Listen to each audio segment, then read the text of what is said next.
আসসালামু আলাইকুম। কেমন আছেন সবাই? আশা করি আল্লাহর রহমতে আপনারা সবাই ভালো আছেন। আগামী ৭ জানুয়ারি দ্বাদশ জাতীয় সংসদ নির্বাচন। আর এই নির্বাচন উপলক্ষে প্রার্থীসহ নৌকা মার্কায় ভোট দিন একটি পোস্টার ডিজাইন শেয়ার করব এবং কিভাবে এই পোস্টার ডিজাইনটি আপনার হাতে থাকা মোবাইল দিয়ে কাস্টমাইজ করবেন সেটি সম্পূর্ণ ভিডিওতে দেখিয়ে দিব। আপনি যদি আমার চ্যানেলের নতুন দর্শক হয়ে থাকেন অবশ্যই চ্যানেলটি সাবস্ক্রাইব করবেন এবং পাশে থাকা বেল বাটনে ক্লিক করে নোটিফিকেশন অল করে দিবেন। ভিডিওতে কিছু সময় পর পর একটি করে সর্বমোট 4টি পাসওয়ার্ড দেখানো হবে। সম্পূর্ণ ভিডিও দেখে পাসওয়ার্ড সংগ্রহ করুন। তো চলুন শুরু করা যাক।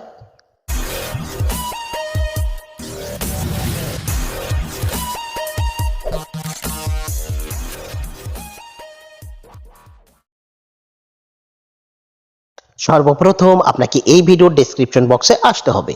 সেখানে ডাউনলোড পিএলপি নামে একটি লিঙ্ক থাকবে। সেই লিঙ্কে ক্লিক করে আপনার ফোনে থাকা যে কোনো ব্রাউজার সিলেক্ট করে সম্পূর্ণ ভিডিও দেখে 4টি পাসওয়ার্ড সংগ্রহ করে পাসওয়ার্ডগুলো টাইপ করে সাবমিটে ক্লিক করবেন। তারপর ফাইলটি ডাউনলোড করে নেবেন। ফাইলটি ডাউনলোড করা হয়ে গেলে ফাইলটি কাস্টমাইজ করার জন্য একটি অ্যাপস প্রয়োজন হবে। অ্যাপসটির নাম পিক্সেল ল্যাব অ্যাপস, যেটি গুগল প্লে স্টোরে ফ্রিতে পেয়ে যাবেন। খুঁজে পেতে সমস্যা হলে আমি আমার এই ভিডিওর ডেসক্রিপশন বক্সে লিঙ্ক দিয়ে দিব, ডাউনলোড করে নেবেন। আমি আমার ফোনে থাকা পিক্সেল ল্যাব অ্যাপসটি ওপেন করে নিচ্ছি। পিক্সেল ল্যাব অ্যাপস ওপেন করার পর এই ধরনের একটি ইন্টারফেস আসবে। সর্বপ্রথম আপনাকে এই নিউ টেক্সটটা ডিলিট করার জন্য নিউ টেক্সটটা সিলেক্ট থাকা অবস্থায় উপরে ডিলিট অপশনে ক্লিক করে ওকেতে প্রেস করে দিবেন, তাহলে ডিলিট হয়ে যাবে। এবার আপনার পিএলপি ফাইলটি অ্যাড করার জন্য উপরে 3 ডট মেনুতে ক্লিক করুন। এবার নিচে দেখুন ওপেন ডট পিএলপি ফাইল, এইখানে একটি ক্লিক করুন। এবার সবার উপরেই দেখুন ডট পিএলপি নামে একটা আইকন, এখানে ক্লিক করুন। আপনি যদি পিএলপি ফাইলটি ডাউনলোড ফোল্ডারে সেভ দিয়ে থাকেন তাহলে আপনার এইখানে শো করবে। আর আপনি যদি পিএলপি ফাইলটি ডাউনলোড ফোল্ডার ব্যতীত অন্য কোনো ফোল্ডারে সেভ দিয়ে থাকেন তাহলে অ্যারোতে ক্লিক করে ফোল্ডারটি সিলেক্ট করুন। ফোল্ডারটি সিলেক্ট করার পর ফাইলটি খুঁজে পেলে ফাইলে একটি ক্লিক করুন। ওপেন অ্যান্ড অ্যাড এইখানে একটি ক্লিক করুন। ওকেতে প্রেস করুন। এবার ফাইলটি কিছুক্ষণ লোড নিলে আপনি ব্যাকে আসুন। এবার আপনার ডিজাইনটি পিক্সেল ল্যাব অ্যাপসে শো করবে। আমি এই ডিজাইনে যে লেয়ারগুলো ব্যবহার করছি প্রত্যেকটি লেয়ার দেখার জন্য লেয়ার অপশনে ক্লিক করুন। এই ডিজাইনে ব্যবহৃত প্রত্যেকটি লেয়ার আমি এখানে লক করে রাখছি। আপনি চাইলেই সহজেই যে কোনো লেয়ার আনলক করে নিয়ে কাস্টমাইজ করে নিতে পারবেন। সর্বপ্রথম আমি আপনাকে এইখানে প্রার্থী ছবিটি পরিবর্তন করে দেখাবো। এর জন্য লেয়ার অপশনে আসতে হবে। এবার প্রার্থী ছবিটি খুঁজে বের করে আপনাকে ডিলিট করে দিতে হবে। এবার নতুন যে কোনো একটা প্রার্থী ছবি অ্যাড করার জন্য উপরে প্লাস মেনুতে ক্লিক করুন। এবার ফ্রম গ্যালারি, আপনার গ্যালারি ওপেন হলে ব্যাকগ্রাউন্ড ইরেজ করা যে কোনো একটা প্রার্থী ছবি সিলেক্ট করুন।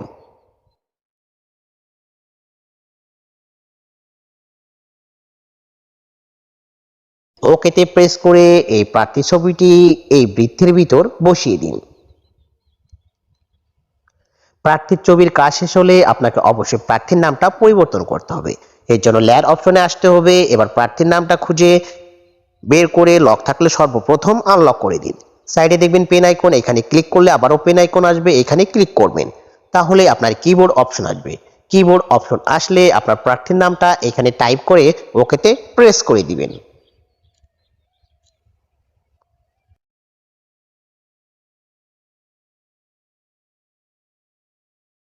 আপনি চাইলে এই লেখার কালারও পরিবর্তন করে নিতে পারবেন।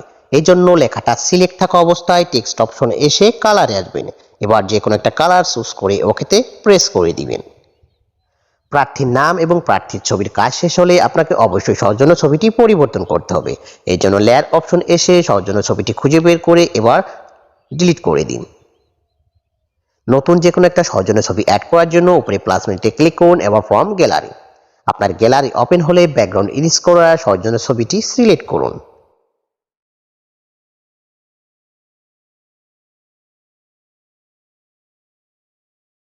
ওকেতে প্রেস করে সৌজন্য ছবিটি রিসাইজ করে ব্যাকগ্রাউন্ডে বসিয়ে দিন। সৌজন্য ছবির কাজ শেষ হলে আপনাকে অবশ্যই সৌজন্য নামটা পরিবর্তন করতে হবে। এই জন্য লেয়ার অপশনে আসুন। এবার সৌজন্য নামটা খুঁজে বের করে লক থাকলে আনলক করে সাইডে দেখবেন পেন আইকন, এখানে ক্লিক করবেন। আবার পেন আইকন আসলে এখানে ক্লিক করলে আপনার কিবোর্ড অপশন আসবে। এবার আপনার সৌজন্য নামটা এখানে টাইপ করে ওকেতে প্রেস করে দিবেন। আপনি লেখার কালার পরিবর্তন করতে চাইলে লেখাটা সিলেক্ট থাকা অবস্থায় টেক্সট অপশনে এসে কালারে আসবেন। এবার যে কোনো একটা কালার চুজ করে ওকেতে প্রেস করে দিবেন। এইভাবে আপনার এই ডিজাইনের যে লেয়ারগুলো কাস্টমাইজ করার প্রয়োজন হবে লেয়ার অপশনে এসে সেটা আনলক করে নিয়ে খুব সহজেই কাস্টমাইজ করে নেবেন।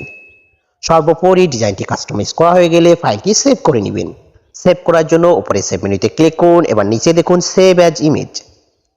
আপনি যদি ডিজাইনটি কোনো সোশ্যাল মিডিয়াতে পোস্ট করতে চান তাহলে কাস্টম যে সাইজটি আছে এটি দিয়েই সেভ করে নেবেন। আর আপনি যদি ডিজাইনটি প্রিন্ট করতে চান তাহলে ইমেজ ফরম্যাটে জেপিজি এর জায়গায় পিএনজি করবেন এবং কাস্টম যে সাইজটি আছে এটি দিয়ে সেভ করে নেবেন। তাহলে প্রিন্ট করার সময় ফুল এইচডি কোয়ালিটিতে প্রিন্ট করতে পারবেন। তো এই ছিল আমার আজকের ভিডিওটি ভালো লাগলে অবশ্যই লাইক শেয়ার অ্যান্ড কমেন্টস করবেন এবং পরবর্তীতে কোন ধরনের ভিডিও চান অবশ্যই কমেন্টস বক্সে জানিয়ে দিবেন। আসসালামু আলাইকুম।